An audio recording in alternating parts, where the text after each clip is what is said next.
I love it. It's nightcap, fellas. And we've got a great topic. A great topic. Interest rates are at their highest levels in decades. Traditional real estate investors are panicking. House flippers can't get financing. Rental property investors are watching their cash flow disappear. The entire real estate market seems to be grinding to a halt. And if you're listening to the mainstream financial media, you think this is terrible news for anyone trying to build wealth through real estate. Wait for rates to come down, they say. Sit on the sidelines until the market improves. But what if I told you that high interest rates aren't killing real estate opportunities? They're creating the best land investing environment we've seen in years. While everyone else is complaining about expensive money, smart land investors are capitalizing on a perfect storm of motivated sellers and desperate buyers that only happens when traditional financing becomes prohibitively expensive. In today's episode, we are revealing exactly why high interest rates are land investors' best friend and how to position yourself to profit while everyone else is paralyzed by fear. So whether you're worried that high rates have killed your real estate dreams, or you're looking for opportunities that others are missing, this episode will show you how to thrive when traditional investors can't even survive. Ooh. How about that? I love it. Props to the Land Geek marketing team. I'm joined tonight on Nightcap with handsome Rob, John Burnett, professional land investor, whose passive income has exceeded his fixed expenses, and he can eat bologna, buy land as much as he wants. I can eat as much bologna as I want. He's eating steak. You can eat steak bologna if you wanted. I mean, I could, like a big old thick piece of bologna. Eat it with a nice fork. Joining you at the Jersey Mike's is the Nightcap OG, the dude buddy, Scott Bossman, who also has created so much passive income that he could not just eat the bologna, but buy the Jersey Mike's if he wants. So, but do we want to do that? No, we want freedom. That sounds like a job. Yeah, we don't want no job anymore. No job. Our job is to help other people get out of their job. Yeah, I like that job. That's a good job. Yeah, good job. Yeah. So this might be the most exciting and deep concept of the decade, really, of the nightcap history. High interest rates equal land investing opportunities. We're joking about it because interest rates really don't affect us. So we feel like this is going to be the shortest podcast in the history of Nightcap. What are we going to say? We pay cash. It doesn't affect us. The end. The end. Good show. Yeah. Thank you, everybody. Cheers. See you next week. See you next week. All right. So should we talk a little bit more in depth about interest rates? Well, sure. I think, a lot of folks tuning into this podcast for the first time, they may not know that interest rates don't affect us. So we can spend a few minutes talking about that, right? Like, we should talk about what we do first, because they might not even know what we do. John, I think you should tell us what we do. What do we do? I've never told us what we do. This is my baby's first. I feel like the spotlight and like background music. Yeah. Like, this is great. So we are land investors. We buy land at a discount, 25 cents to 35 cents on the dollar. We sell it for $1 on the dollar or more with owner financing. We acquire, and we send out mailers. We acquire large quantities of land. We rinse and repeat over and over and over again. Our model is highly repeatable and build up passive income by building up a note portfolio because we sell with owner financing. And as we do that, our goal is that our passive income would exceed our fixed expenses, because then you have time freedom, which is what all of us wanted when we started. So how did I do? Was that a good baby's first? I'll do better next time. Yeah. I feel like the judge from Russia is giving you a 7.2. Just, the judge from All right. Weather Right. weather beaten faced. Nothing's impressing that. Nothing's impressing that judge now. No, Yeah, exactly. But I think for your first time, it was great. that's great. And Don Thrasher's here. Not yeah. Cheers to Don Thrasher. Cheers, Don. Don. Hopefully he's not. I think Don's trying to get out of his hospital job ASAP. We know you work hard at the hospital now. Don's going to be at the Dirt Rich Summit too. That's awesome. 3 more weeks, Austin. Wow, 3 weeks. That's crazy. Michael Leone, I think. Michael Leone. Michael, are you going to be there? I assume so. He knows it's going to be in 3 weeks. Unless he's literally plugging the Dirt Rich Summer for us, which is super cool, Michael Leone.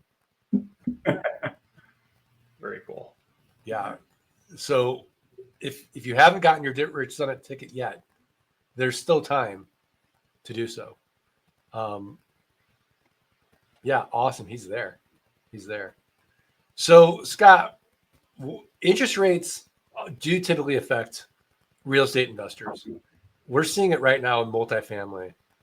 We're seeing it actually in all the real estate sectors because basically, if they didn't buy down their rate, the cost of capital goes up, which means that their debt service is higher, which means that there's no profits then to pay out investors, essentially.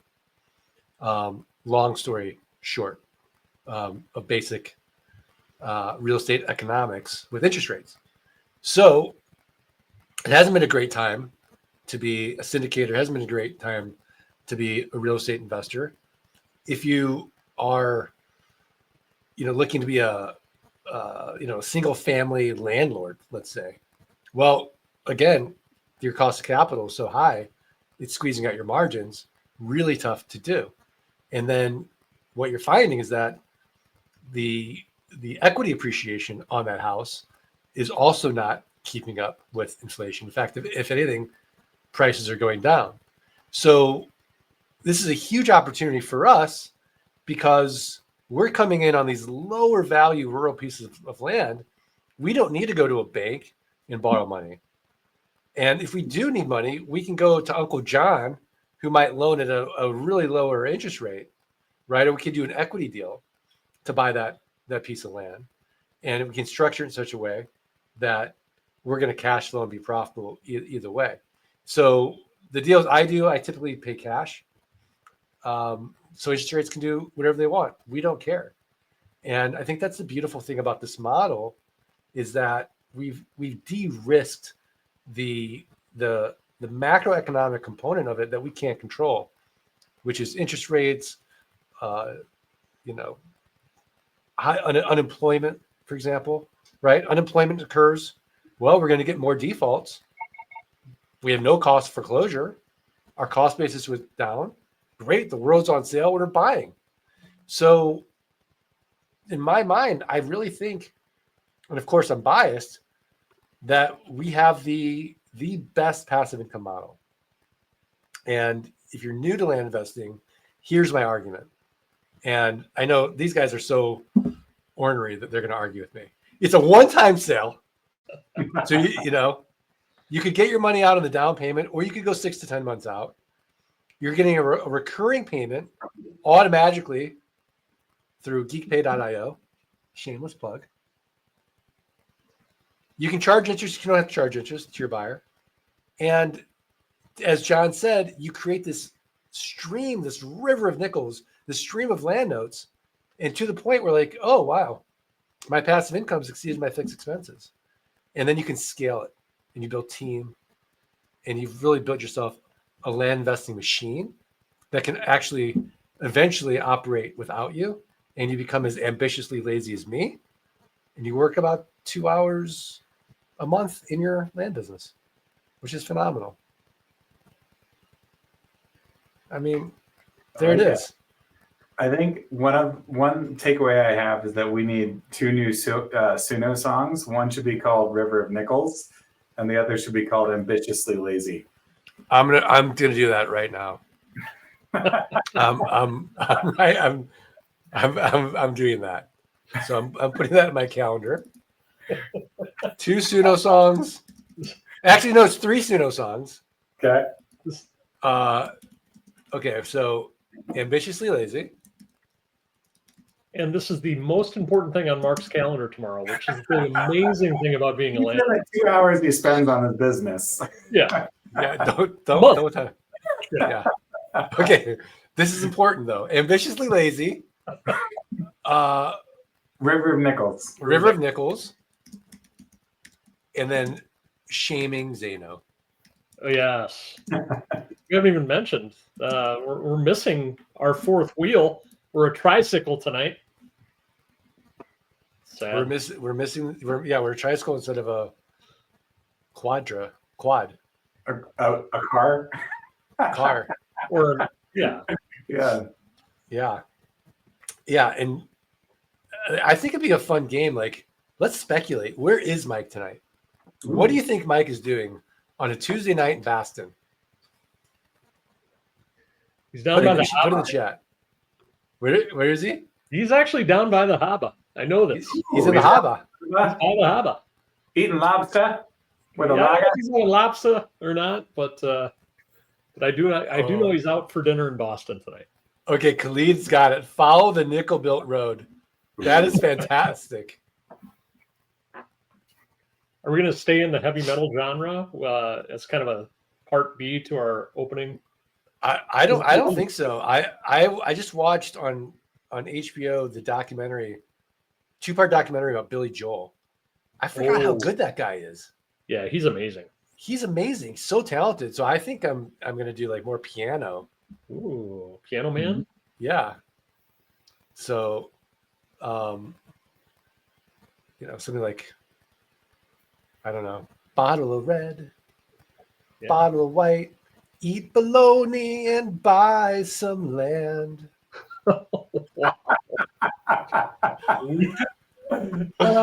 What's crazy is Bossman actually can sing. Yeah, kind of a wedding. That's gonna take more alcohol though. Yeah, wedding karaoke singer guy. Yeah. So I thought it was a great show. This was great. Does anybody have any questions?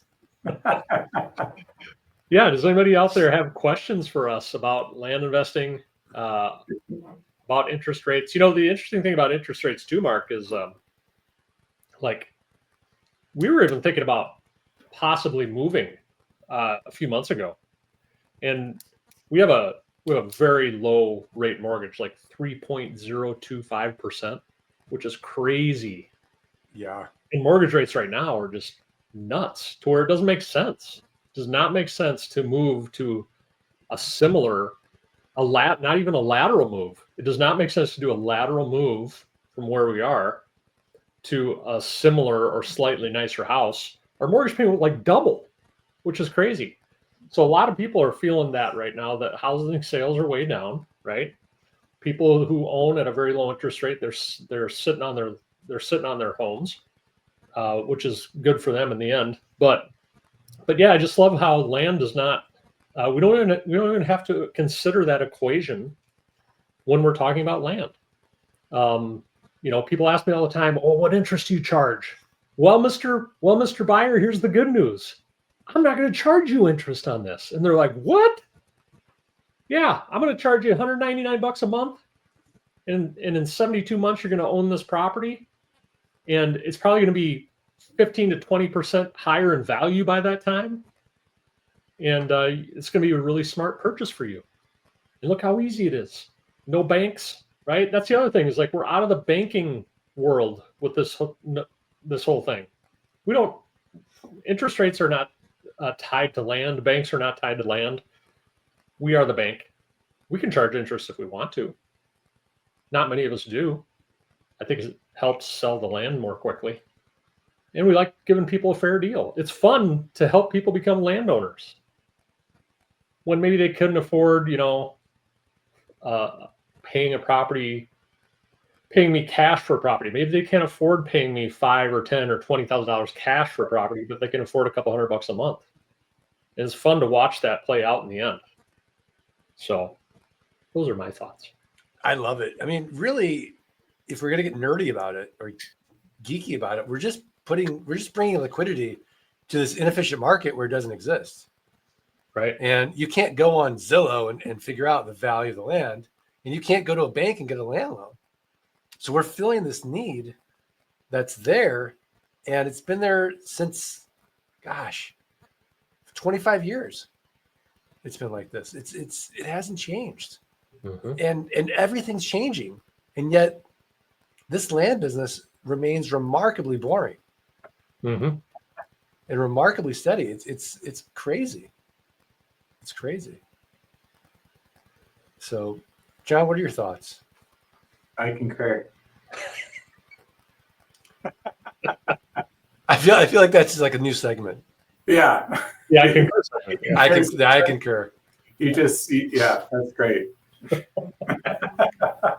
yeah, no, I agree. I mean, ultimately interest rates don't, I mean, I get people ask me that. They're like, how are the interest rates impacting you? And it's like, I mean, they're not, like I'm still selling and I'm still buying. And because I buy outright, because I sell and I'm the bank, it really empowers me. If anything, like the harder it is for other people to buy other real estate, the more appealing it is for you to open up that opportunity for them. Right. So. Yeah. And if if our average yield on a deal is 72%, and let's say we need to go out and we do need to raise money privately. Well, we can raise as much money as we want at any interest rate, because even at usury laws, we're still making money, and they couldn't even Bobby Banana can't even in New York City with the big stogie can't even loan us money that we would be like, oh, that's too high. It's my favorite. Bobby Bananas, whatever his nickname is, he's your your lovable loan shark.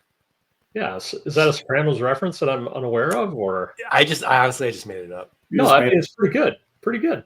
Good. Yeah. Let's throw it on a T-shirt. Yeah, it's got the kind of the baloney thing too. It does. Bobby Baloney. Bobby Baloney. I mean, sure. Why not? But how about, I just thought of a song title, Bobby Baloney's Boring Land Blues. That's good. Didn't write it down. Boring Land Blues. All right, all right. Another song. Fine. I'm gonna write it down. Bobby Baloney, Boring Land Blues. This is from Anna. Not charging interest may give a small discount for one lump sum payment. Exactly. Let's see. Andrew had a question. Let's see. Oh, we just answered his questions. Sorry for the alerts coming through. I don't know how to quiet those. We're enjoying them, Scott. What's that? We're enjoying them. Okay, good. I'll be right back. I think you're popular and I'm just happy. Here's a question, John, from Jacob Pennington. From Jacob, this is a good one. All right. Well, I mean, this is a completely different topic, but we're happy to go into it because we digress all the time on Nightcap from the topic at hand. We have topic ADD. Yeah, right. John, if you hustled, how fast can you go from no land investing experience to starting your first automated processing form? To starting your first automated processes? So I would say, I mean, ultimately, what you want to do before you automate is understand what you're doing, right? But I mean, the way we as far as like the way we train people is it's pretty dang quick, right? Like you're hiring a virtual assistant week 8, right?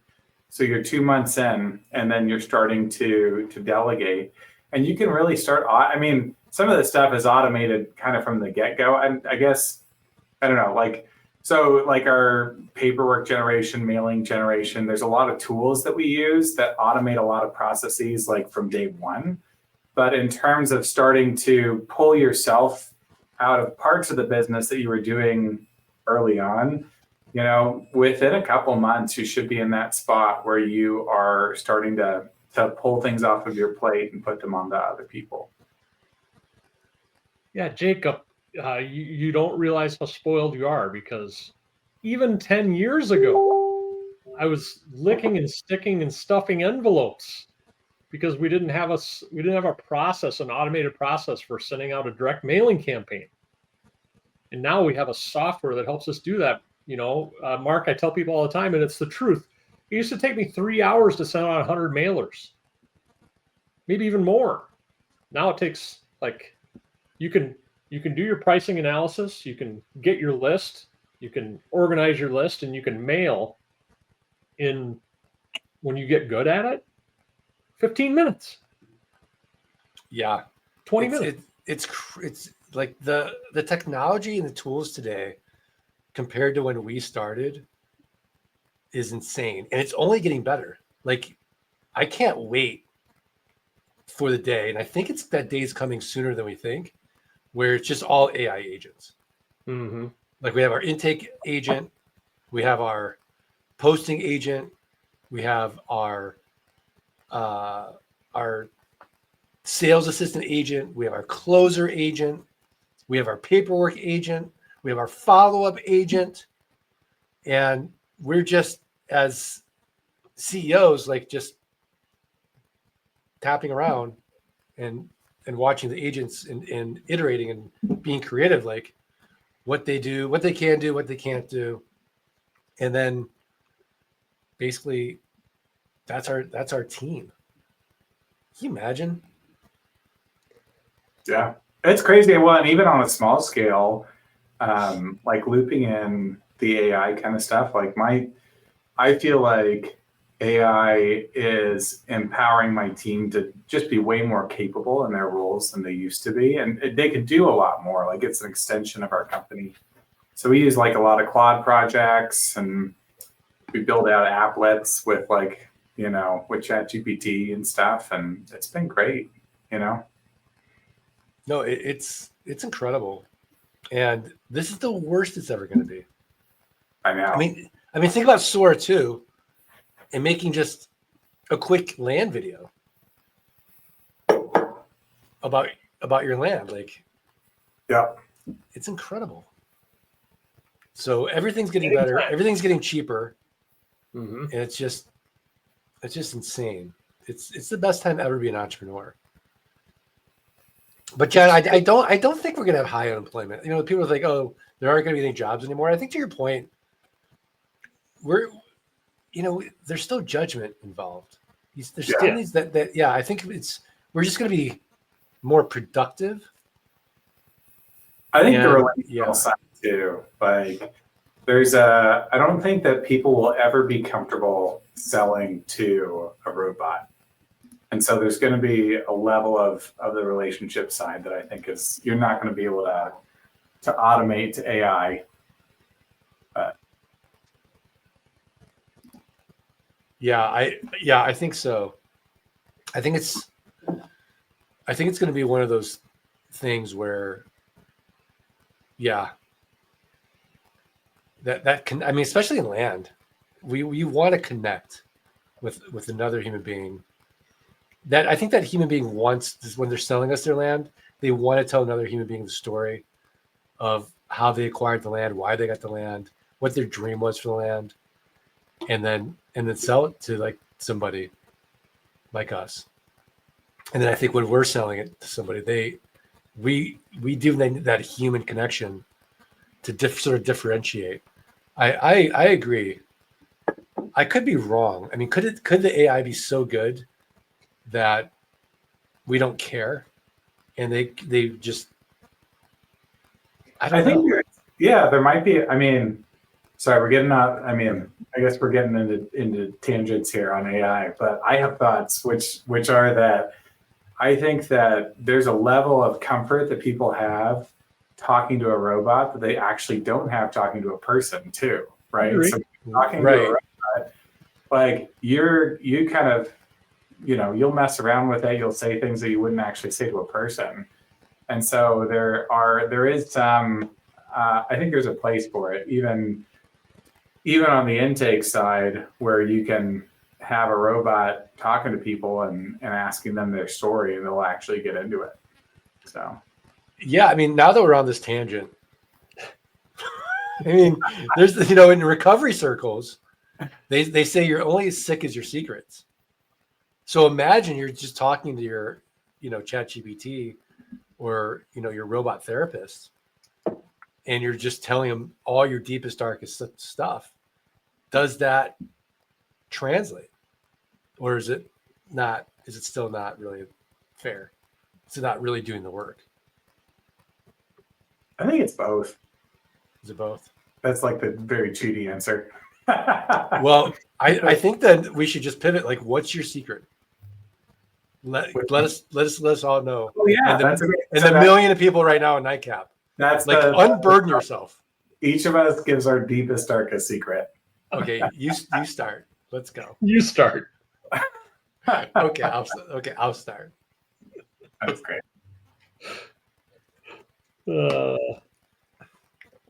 We're waiting. Oh, I thought Mark was going to start. Oh, Mark is starting. I thought John was starting. No. I thought we were going clockwise. You were going to start. But basically, I think what this really illustrates is how sick the three of us are. You speak for yourselves. Yeah. But but Jacob, to your point, that it's just getting better when it comes to the automating experience. Did we just lose Scott? And then there were two. He didn't want to give a secret. No. He's like, Aaron, they're asking me for secrets. I'm leaving. Good one. But yeah, I mean, I do think that the time involved in the land business is going to be less and less. I think the tools are just going to get better and better. I think they're going to get cheaper and cheaper, and it's not going to surprise me if one day there might be a 1 or 2 person big land business team. Now, that'd be kind of lonely, I think. Yeah, for sure. Which is why I think what we're doing is so valuable with the land geek community, because we are sort of on these little islands, and it's great to get together and share, our secrets and what we're doing and how we're doing it, what's working for us, what's not working for us, and giving out our best ideas together as a community.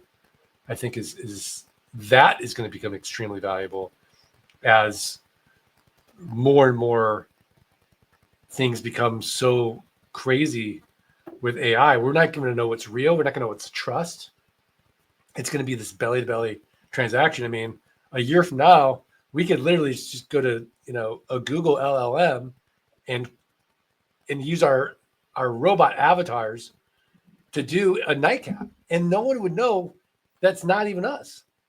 It'd sound like us. It'll look like us. It'll have our mannerisms. And we would just put into the prompt, like, talk about interest rates as a land investor, and it would just go off. Because like you can do a podcast now like that, and it sounds amazing. Yeah, it's crazy. Yeah. It's a crazy time. It is. It's crazy. Yeah. Don Scott, wanted you to pivot back quickly before you went into anything too personally. So. Oh, thank you, Don. Yeah. Saved by Don Thrasher again. He's watching on for us. Yeah, I appreciate it. He's like, oh no. We do have a question if we pivot back about the interest rates here. This is from Call in Sick Outdoors. Okay, I like that. I've seen some charging no interest, but a little more on terms. Is there a certain percentage some go by, or is it best to just charge the same price for cash and terms? Great question. Good question. We see it all ways, don't we? We really do. John, you want to take this one? Yeah, I mean, I have an opinion, which is that you should charge more for terms, and you should charge more if it's a longer loan. But explain why we charge more for terms. We charge more for terms because, the return is for us is stretched out over a longer period of time. Right. Time value of money. Right. Yeah. And so if I'm charging like, it just varies a little bit. So if I've got a 4-year note, then the price is going to be a lot more squished. If I've got a 7-year note, then it's going to be higher. So it's kind of the way that I structure it. So I would say, for me, it's generally, someone asked if it was a 10% reduction for cash. I do more than a 10% increase for terms, right? And part of it is if you think about it, like if you were to look at that as though it were an interest rate, the question is, are you charging like a 2% interest rate on, or the equivalent? Is that kind of what you'd be making on that? And for me, that's too low. So. Right. Scott, what about you? Yeah, I kind of the same philosophy as John. I think what I love about this business is you can do it however you want, right? There are people in our community who have cash price and the terms price are the same. Makes it really simple, right? We have people like John and myself. I do maybe a discounted cash price. I might market it as a discounted cash price. Maybe the market value is 10, but my discounted cash price is 9. My terms price is 12, right? There's a little inherent interest built into it. Because, like John said, time value money. We're providing a service to these folks over time. We're not charging interest per se, or an inordinate amount of interest. We're helping them to be able to own this piece of property without going through banks. There's no credit checks, right? So I've seen it that way. I've seen it get really complicated with a 1-year, 3-year, 5-year, 7-year price. I don't get that complicated. Everything's also negotiable, right? So if we have a buyer on the hook and they say, hey, I see the discounted cash price is 9, your terms price is 12. Could we do, 10 if I pay it off in a year? Well, yeah, right? Like, no big deal. So the cool thing is you can do whatever you want. I think it just makes sense to, maybe mirror what most investors are doing in the market, so that you're not doing anything too crazy outside the box. But those are my thoughts, I guess. Yeah, I'm in the same boat as these guys. I like to keep it as simple as possible. I don't want to give too many options. In fact, we only advertise a terms price, and then somebody has to ask for cash. Yeah. And it just makes it really simple. And I feel like simple scales. But I've seen it done other ways, and I always think about that famous jam experiment where there's 2 jam shops, or jellies, Smuckers, think gems, whatever. And there's one store has 30, and they get way more traffic. Then the other one has 7, and they get less traffic but more sales because a confused mind doesn't make a decision. And so if we can keep it as simple as possible, like here's your option, then if they want another option, they can ask. To Scott's point, I feel like one of the great thrills of life could be negotiating with Scott Bossman. I could imagine people literally just buying land to try to win in that negotiation. Oh yeah. It's a pretty empowering, magical experience for all involved. Right. Except I'm not doing it anymore. So you're not doing it anymore. Do you miss it? The sales calls? I don't really miss the sales calls for land very much. I like the intake calls better for some reason. But no, every once in a while, I'll still get on the phone. Every once in a while, if I have a request from my sales assistant or whatnot, and every once in a while, I'll drop a little video. I like the videos because the buyers convert them, right? You have a sales assistant maybe, and they've warmed the lead up, and they're like, Scott, they just need to push over. So I do a lot of little videos, right, talking about the land and how this is a great opportunity for you, and let's get the deal done, and those are fun. So I'll do those every once in a while, and But otherwise, no, I'm pretty hands off. Pretty hands off on everything, really. It's more just kind of overseeing the whole shebang. Yeah, Right. you're the conductor of the machine, Right. and you're just playing this beautiful music. I don't know if that's like the worst conductor hands of all time, by the way. I apologize to every conductor ever. Bum bum bum bum ba da bum. I was a drum major in high school, so I got the conducting down. Okay, let's see your conducting hands. Mm-mm. Why? I don't conduct like that. That's the deepest, darkest You secret. Not I cool. choose not to conduct.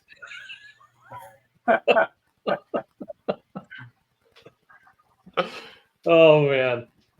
Here's another question. Let's see. With the Fed lowering interest rates. Oh, this is from Daniel McAllen. He's got the coded name. Daniel McAllen. Daniel's coming to Texas, I think. With the Awesome. Fed lowering interest rates, will that make it harder to attract buyers in the future as mortgage rates drop when selling through financing? Nope. Nope. Next question. It's the triple nope. Nope. John, do you want to explain to Daniel why that is? I mean, I guess for me, I'm just thinking about when the interest rates were insanely low, right? When we were looking at like during COVID, and all of us were selling like bonkers, like it was crazy. And because part of that is, I mean, so here's I don't know, like Mark, you're the finance guy, but my thought is interest rates go down. Generally, it's because the economy is going up, and the economy goes up, people have excess capital and they're buying as well. So that's kind of my thought.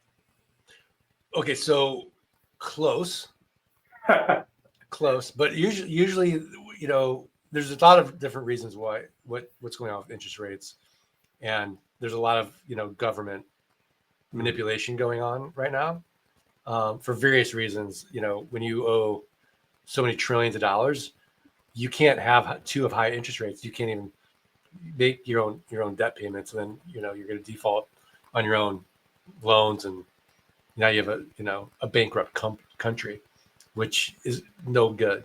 But what you basically see when we're in a low interest rate environment is like, yeah, to your point, you've got cheap capital, and with that cheap capital that's flowing into the markets, that essentially that is going to heat up the economy, to your point. But usually when you're seeing them lowering interest rates, it's because the Fed is seeing an economy that's actually slowing. Now at that point, then you got an overheated economy. You have to raise interest rates to slow it down. And we saw what happened with COVID, right? Mm-hmm. So it is a delicate dance, and this is why no one likes economists, and this is why this is such a terrible topic. Like, I'm literally boring myself. Oh, thanks for joining Nightcap. I think, we probably won't do a repeat of this podcast. Yeah. Let me show you a curve. Let me show you a chart. How this works. Get the pointer out. Get the pointer out. Yeah. Nobody uses pointers anymore. You know that? Yeah, I noticed that. I'm gonna get a pointer for Dirt Rich Summit.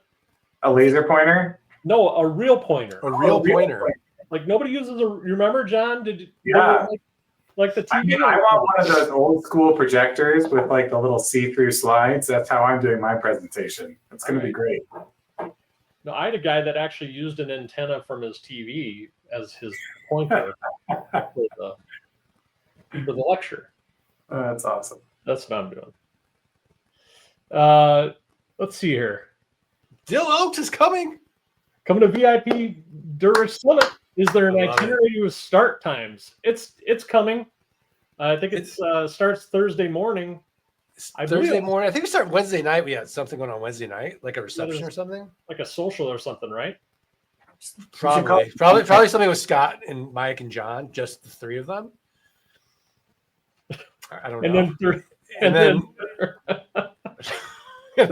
Nightcap? nightcap, and then 9 in the morning. I think. Oh, we okay. start. You're too cool for nightcap on at Dirt Summit. That's fine. No, I'll do Dirt Ridge Summit. I'm not too cool. I know you're not. I think registration starts at 8 in the morning on Wednesday. Like registration's 8 to 9, and then it's 9 to 6 or something. On Wednesday? I thought we were going Thursday, Friday, Saturday. Well, that's we start Wednesday night. Yeah, Thursday. I said Thursday. I thought I said Thursday. Thursday morning. Sorry. Yeah, Thursday morning is the registration. Right. Starting at 8, and then it's 9 and all day. Thursday, Friday, and then like 9 to 3 on Saturday, something like that. Yeah, but I mean, honestly, I know the self-serving. It is going to be an incredible event. It really is. I mean, just the people, the community alone. Like, yeah, the information will be good, but to just meet fellow land investors, it's really special. And to meet John and Scott is amazing. Daniel wants to know what the dress code is, Mark. If he can't find a eat bologna, buy land t-shirt.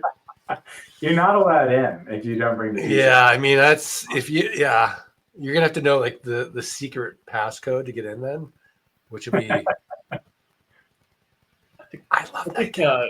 If you pin a real piece of bologna to your t-shirt, you're in. Like that would be amazing. That would be really good. A homemade bologna t-shirt. I like it. No pimentos, none of the olive stuff in there though. It's just plain bologna, please. Yeah, it's too bad it's bologna. Like, couldn't we? Couldn't have been buy filet. Sell land. Then bring us like little mini fillets. Oh man. Yeah, but Daniel, I think it's going to be like business casual. Let's give some nuts and bolts advice to Mr. J.M. Past. Ooh. Mark, do you dip your toe into new markets, try different offer prices and batches in multiple markets, or do you mostly just focus on one or two and remail? If so, how do you think about it? So when we go into a new market, what we like to do is really test it just with a few sort of marketing pieces just to gauge interest before we even mail.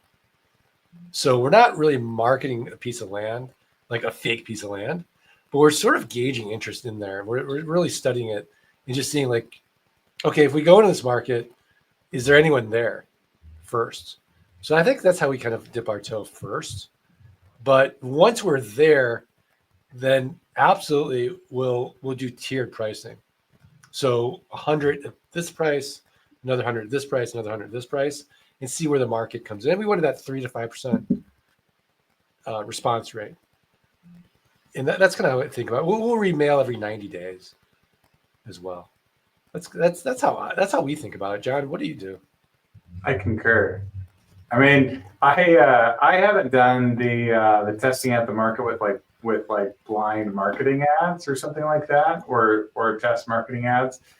I do think it's important to I think it's helpful to test out the market, because the way I think about it, I was talking to somebody about this today. There's kind of the market rate of what I sell something for, but then there's also the market rate of what our sellers sell for, right?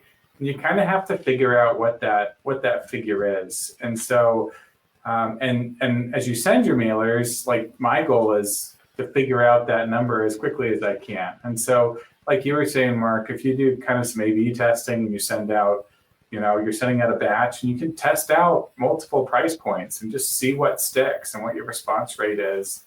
But I do think it's important to not just jump from county to county to county to county to county, because then you don't ever you run the risk of never actually finding out what that market rate is for the sellers. And so you start learning, and then instead of going the next step, then you jump and go to another county and another county. So, yeah, dude, buddy, what about you? Concur with both of you on all strategies there. I definitely agree with John. if you do a deal in an area, don't leave. I think I had this misconception early on that, okay, I did a deal in this area, the deals must be done here now. Like I got to move on to a different area. I didn't realize early on how massive the market is.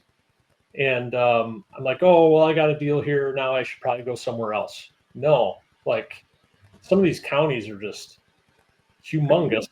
And there are thousands and thousands and thousands and thousands of vacant land parcels, sometimes even in the same small area, right? Mhm. And there, in turn, then there are thousands and thousands and thousands and thousands of people who are, well, I shouldn't say thousands of people, but there is a percentage of those thousands of people that are looking for us to swoop in and help them solve a problem and getting rid of their land that they no longer want, right? Mhm. Or like right now, I mean, I think there is some economic uncertainty in the United States, and I don't know about you, John, but we're buying a lot of land from people. I think our response rates are up, our purchase rates are up, and we're able to negotiate a really good deal with these folks, and they're not really batting an eye. Or there's an alert again, right? Another alert. Sorry, my AirPods are out. I'm lost. But Mark, you had mentioned earlier how in times like this, it can be really smart to get into this business because we are buying these assets at a deep discount. We are helping people, in all honesty, right? And a lot of people say to me, "Well, how are you helping people? Like, how are you helping people buying their land at 25 cents on the dollar?" Well, I even tell the seller, we have a business to run. There are costs associated with that business. We're doing you a favor. We're getting you money quickly for this property. You may need the money quickly. I have a team to pay. I have legal costs. I have back taxes to pay. I have a business to run. I have AI tools to pay for, right? And then I have an end buyer who we're trying to create an opportunity for as well, and there are marketing costs associated with that. So, we're not. I don't think we're hurting people, right? Mm-hmm. I think we're helping people on all ends of the business, and then we're helping our employees because the longer you do this, you start having mouths to feed in your business, which is pretty cool, right? Yeah, absolutely. And in Mr. Gempast, if you're an ankle biter, you're just starting. This is a more sophisticated type of thinking. Like I think when you start, you just go to where the other successful land investors are going. You don't even test the new market until you've been in the business a long time, honestly. And I remember as a kid watching Winnie the Pooh. And I thought Winnie the Pooh wasn't very bright. I really didn't. I thought, all the other characters, Tigger, they just seemed like they're all thinking faster than Winnie the Pooh. But at the end of the day, he was by far the most bright, the most wise of all those characters, because he would just sit there and he'd eat the honey. He'd just keep eating the honey. And he wouldn't go and be like, oh, I guess I'm going to leave the forest now. Half the honey. No, he keeps eating the honey. And he does it joyfully. And so I think when you find that honey pot of a county, you just keep eating the honey. You keep eating fat and happy. And to Scott's point, like a lot of people get bored making money. And they want to go to a new county because they're bored with it. And we see it a lot. Yeah. You're probably listening to this like, how can anybody get bored of eating honey? But people do. So when we remail from Don Thrasher, how much price adjustment do we factor in, John Burnett? I typically don't. I mean, it depends on, I have adjusted my price point. If I send out a mailer and I'm like, I'm really just not getting the responses that I would expect. I mean, there's three options, right, for your responses. Like one is like not enough responses. The other is responses are through the roof. And then the other is the Goldilocks, right? Like right in the middle. And so if your response rate is too low and it's crickets, then that probably means that your pricing is too low. If it's going bananas, you're probably offering way too much. And if you're right in the middle, that's the Goldilocks rate, right? And so for me, like I've had, I probably told this story before, but there was one county I went into and I saw how much a friend of mine had bought property in this county. And I was like, well, if he can do it, I could do it, right? And so I wanted to buy these properties for $2,000. And so I sent out all these mailers and I could not do it, right? And I got it up and up and up, and I finally hit the right mark. And then I did dozens of deals in that county, so it was a great county for me. But I had to bump it up to a reasonable price point in order to make that work. Yeah, I still think that you got to have some metric Mm-hmm. to follow, and then you just keep bumping it up, maybe 5%, 10%, and just see. Scott, what about you? Do you guys have a formula? I think the formula just comes down to, like, in our last batch of mailers, what was the response rate and what was the purchase rate? And, we want to push the numbers up to ideally 0.5 to 1% purchase rate. So that's kind of what we do. We gather the data and then we refocus and reframe and sometimes up it, sometimes keep it the same. I think recently we actually decreased our offer a little bit because we were a little too high, right? We were getting response rates were higher and purchase rates were higher than normal. So we dropped them a little bit. Don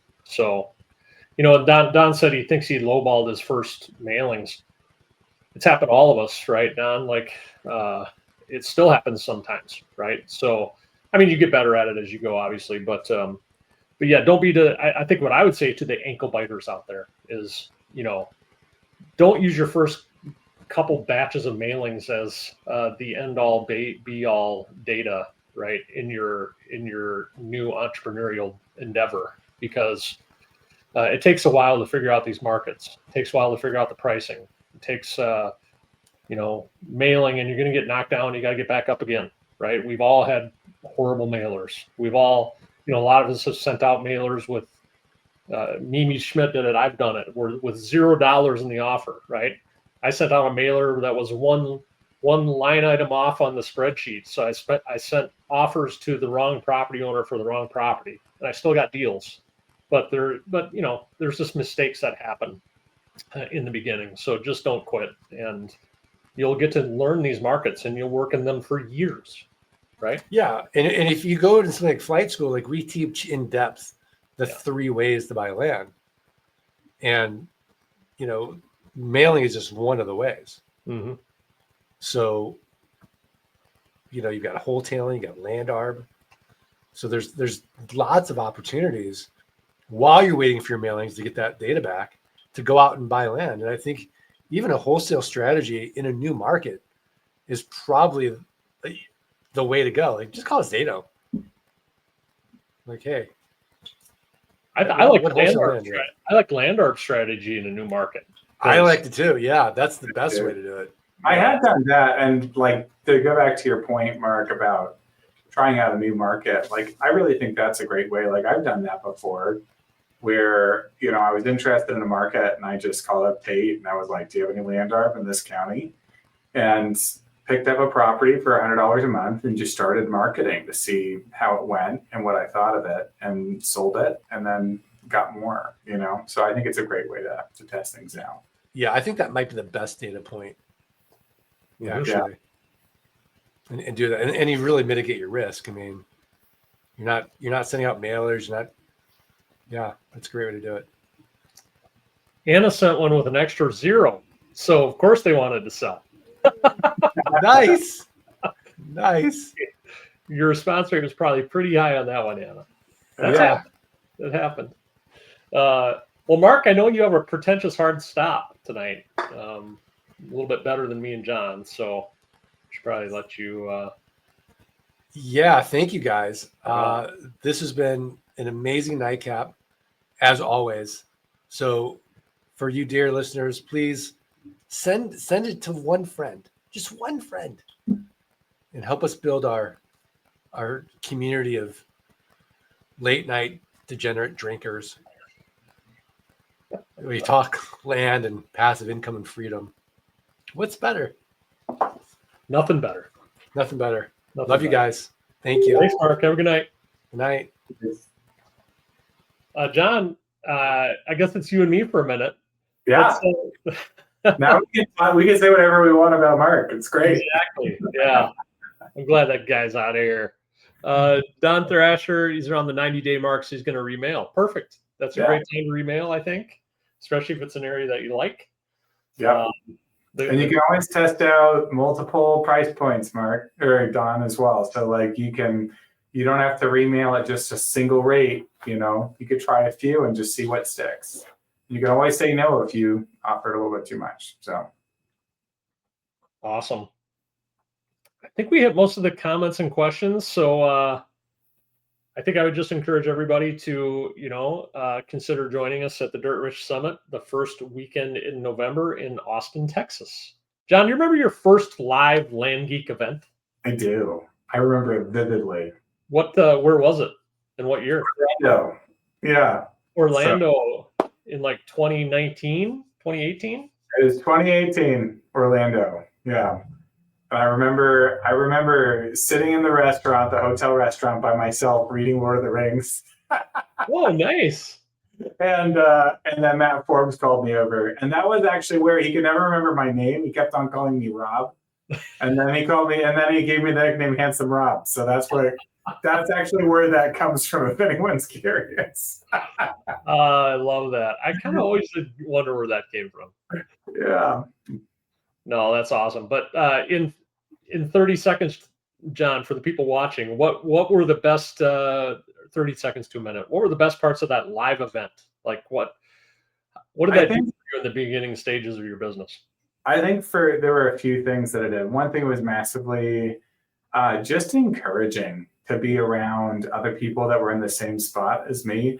I was at that point I was kind of burning out, honestly, a little bit as I was building up my land investing business, and just to be around everybody was radically encouraging. I got the advice that I really needed to push me forward and help me to be really successful in my land investing business. And it was more just a mindset shift, but being around other people that are doing what you're doing, that are seeing success, that feel your pain, right, as you're embracing the suck and pushing forward. And it's just great. I mean, I've been to an obscene amount of live events. And just for my own business, I've just grown a lot. I've got great friends and friendships that have built out of these events, and people that I talk to every week and have done for years. And it's been enormously beneficial for me. So that's, I guess, what I would say. No, that's amazing. Yeah, I think just briefly for me, I think I got into it, and I'm like, I already proved myself that it worked because I did a sale, but I'm like, was that a fluke? And I got to this group of 90 people and saw that, oh, he's doing it, and he's doing it, and he's doing it, and he's doing it too. And this guy replaces income, and this guy is on his way to quitting his job. And it was just a really awesome motivator for me to, because I started this as a side hustle. I'm like, I just need some more money every month. And then I got to that live event, and I'm like, oh, this is bigger than that, right? Like people are growing a business with this thing, and it's very, very, I don't know. I think it's really going to help for everybody out there who's new to this, whether you're just learning, you're 1 month into it, you're 4 months into it, like Don Thrasher, who's had 3 sales this week.